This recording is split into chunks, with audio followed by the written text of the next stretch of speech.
Thank you. I am honored in this astonishing time to be speaking on the vitally important issue of sexual harassment and violence in our public dialogue and in our workplaces. I'm going to be sharing my time with the member for Essex.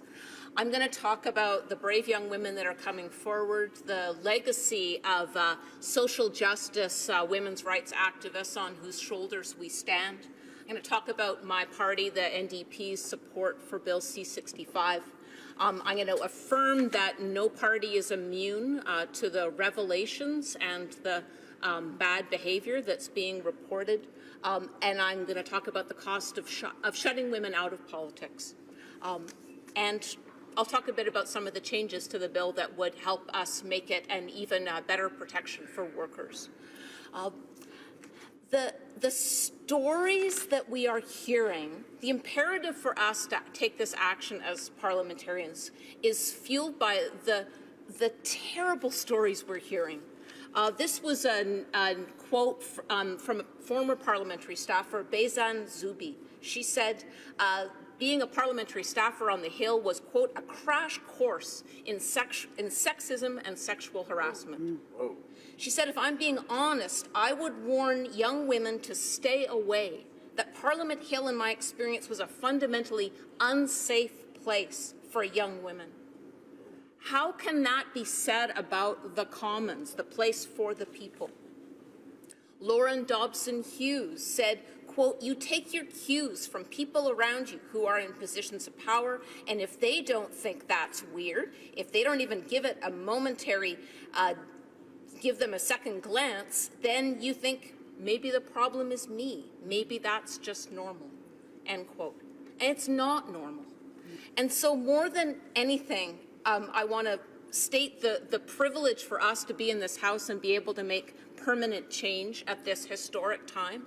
And I want to honor the brave women who, after decades of holding these stories back, are risking themselves and their reputations and are telling the stories and ringing the alarm on deeply embedded sexism and violence in our common discourse and in our workplaces, including this workplace here. So I recognize the great cost to women for coming forward, and I want to say to them, I am really sorry it happened to you, and that we are going to honor your bravery by doing the right thing here in this House, and we recognize that we have the highest responsibility to act on the respect and the importance of the words that we've been given. This is the global hashtag #MeToo movement. This is time's up, and time is up. So we are determined to ensure workplaces in this country are safe from sexual harassment. We know all workers everywhere deserve and are entitled to a safe and secure environment.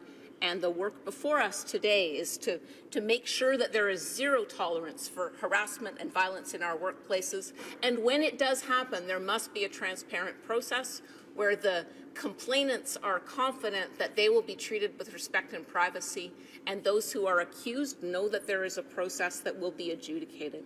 And the public will have an idea about what that process is. So the Labour Minister's proposal, Bill C-65, amends the Canada Labour Code to include sexual violence and harassment, and it attempts to do a similar thing for within parliamentary workplaces where the concern about parliamentary privilege has even prevented the Labour Code from taking effect in our constituency offices across the country and here on the Hill. I'm very grateful to the Labour movement for identifying changes that we can put in place that would improve the bill, and also to my colleagues, the member for Saskatoon West, our former Labour critic, and member from Jonquière, our current Labour critic, because the work of them and their staff is building our case, and we're going to make this legislation even better. I want to give thanks to the men in the NDP caucus that I serve with, and also the members of Islands Trust Council, where I served for 12 years, I personally have had a very good experience as an elected woman in politics, maybe because Islands Trust Council had an exactly gender-balanced 26-person council. Maybe that had something to do with the change in tone. But what we're talking about today is actually the experience of workers and not so much about parliamentarians. I want to acknowledge that if we can get more women into parliaments, that they will change the tone. Add women, change politics. We hear this a lot. They will change the tone. They will also enact policies. We've seen this across the world that remove barriers to women's participation in public life, and to systems and a country that protect all vulnerable people better than we do right now. We've seen this in other parts of the world. Canada is sadly really very behind the ball on this. Status quo policies that we've had in this parliament have meant that the number of women elected to office has stalled out, and that has, and that might, if we could bump that number up, it might be that we would have less sexual harassment.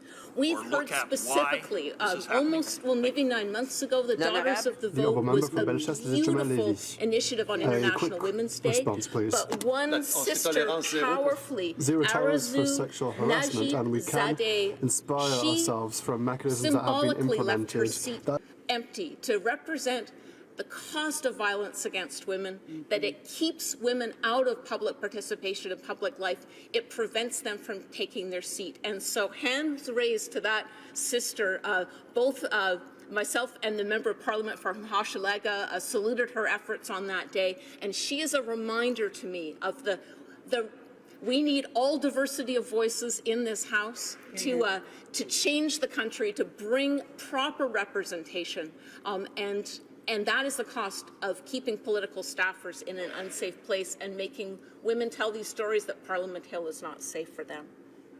This is the power of social media that makes it possible for us to transmit these stories.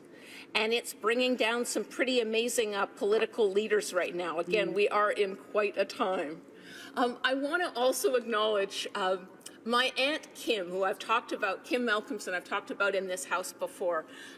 She's was a pay equity commissioner, hardcore, very challenging for my old grandfather. She was a hardcore feminist, a CCF waffle party, Tommy Douglas aficionado. She just really shaped me enormously. Friday morning, she's in palliative care. My uncle, fabulous uncle Paul Barber, told her that Patrick Brown had been forced to resign his seat. And although it was very hard for her to speak, she demanded to know more details. On Saturday, I was able to visit her in the hospital and let her know that New Democrats were going to be starting out their time back returning to Parliament by calling out the need to act to end violence against women and sexual harassment, and that at the end of the week, we were going to be celebrating our 2-year anniversary of our successful motion in the House, myself and the member for Jonquière, to bring pay equity, actually to legislate it. And so I was able to let Kim know that we were coming into Parliament fighting. That was on Saturday, and yesterday she passed away.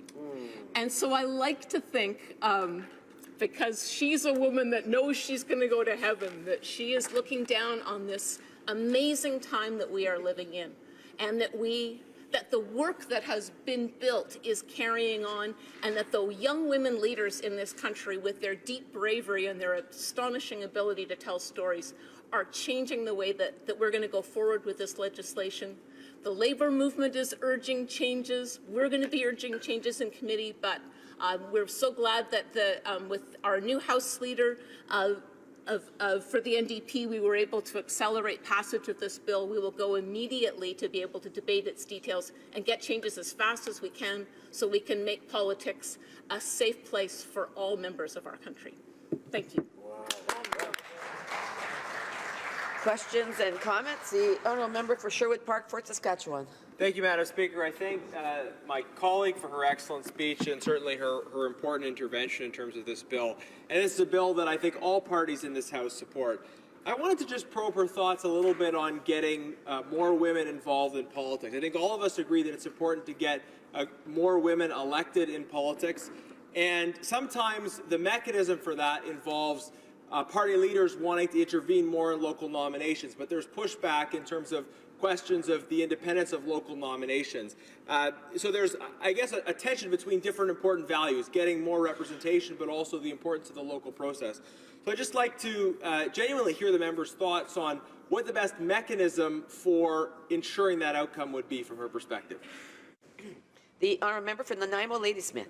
Thank you, Madam Speaker. I'm really proud that the New Democrats nominated for their federal election slate in 2015, 43% of our candidates were women, and we elected 40% of a female caucus. Yeah. And I've got a lot of strong women around me here today. That is borne out again and again. If political parties offer women, voters say yes to women.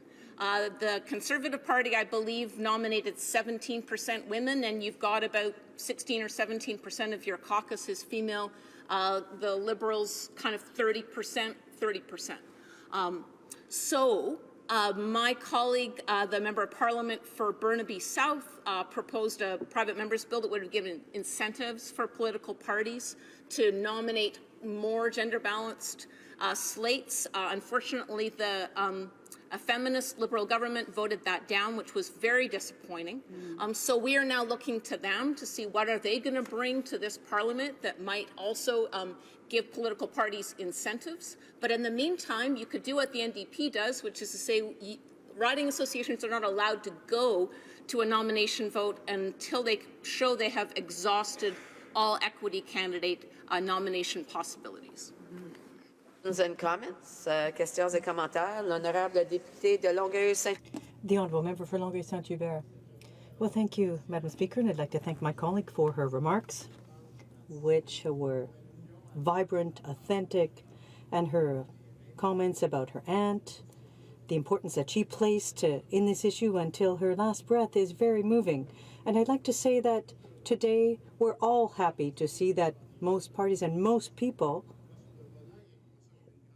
see this as a need. And there are some points that have came out over the course of the day. The fact that there was a lack of definitions. We were told it would be regulated, and others talked about the courage it takes to speak out. So does my colleague think that if we were to put clearer definitions in the bill, it would be easier to do awareness campaigns and other things, because we need to focus on this type of behavior? Nanaimo, Ladysmith. Fair question. I'm reminded of the words of Carleton University's Jennifer Robson, who said, quote, "Harassment policies on paper don't work if workers don't have all the information and, most of all, the trust." That's up to us. But you're quite right. The member is quite right. As much detail as we can get in here right now is going to make implementation and also understanding, both on the side of the employer and the worker, much easier to get at. We've heard concerns, for example, that the bill might not protect the privacy of those people coming forward as much as it might when the competent person selected as their mediator might be a co-worker. It's not clear what the actual penalties for the employers would be, whether that's federally regulated industry or, in this case, a member of parliament, and not clear how anonymity would be and privacy would be protected. So many details that we will be taking in good faith to committee and try to get this as specific, and that's certainly what our brothers and sisters in the labour movement have called for as well.